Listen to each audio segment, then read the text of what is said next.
Ramadan has a direct impact on one of the major activities of human beings, basic necessity, core physiological need, that is eating and drinking.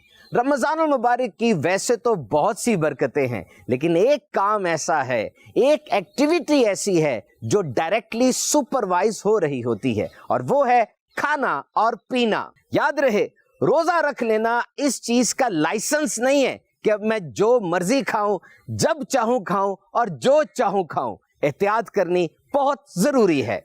First of all, stagger your hydration. यकीनन जिस्म में पानी की कमी पूरी करना ये एक अहम तरीन काम है, लेकिन इफ्तार के वक्त ढेरों ढेर पानी पी लेना ये सेहत के लिए नुकसानदेह हो सकता है।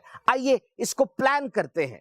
इफ्तार के वक्त 2 गिलास पानी पीजिए और फिर वक्फे से 1 गिलास या आधा गिलास पानी पीजिए। याद रहे, इंसान की दिन की जरूरत वो 8 गिलास पानी है। हाँ, अगर आप किसी गर्म इलाके में रहते हैं या मेहनत वाला काम करते हैं, पसीना ज्यादा आता है, तो रिक्वायरमेंट डिफरेंट हो सकती है।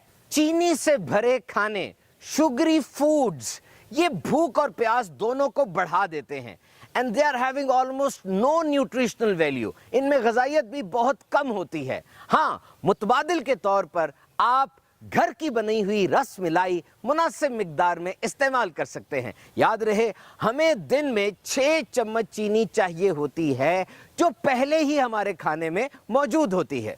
Ketchup is considered to be one of the most used and favorite condiment across the globe. Ketchup पूरी दुनिया में बड़े शौक से खाया जाता है। यहाँ एक एहतियात कीजिए, बाजारी केचप नहीं बल्कि घर में केचप बनाएं और उसमें चीनी और नमक कम से कम इस्तेमाल करें। और आज एक माइंडसेट बन गया है, जैसे ही इफ्तारी की सोच आती है, साथ ही पकोड़े और समोसे भी जहन में आते हैं।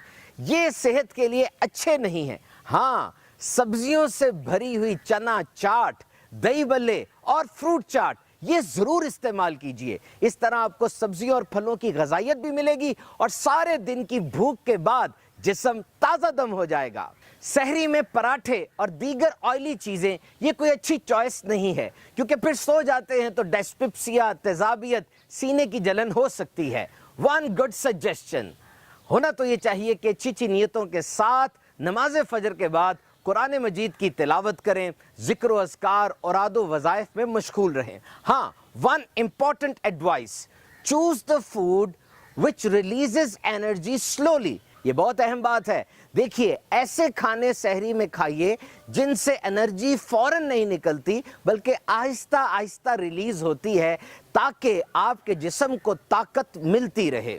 हदीस पाक में है, आदमी अपने पेट से ज्यादा बुरा बर्तन कोई नहीं भरता। इंसान के लिए चंद लुकमे ही काफी हैं जो उसकी पीठ को सीधा रख सके, और अगर ऐसा ना कर सके तो 1/3 खाने के लिए, 1/3 पानी के लिए और 1/3 सांस के लिए। याद रखिए, Ramzan is just like a training phase.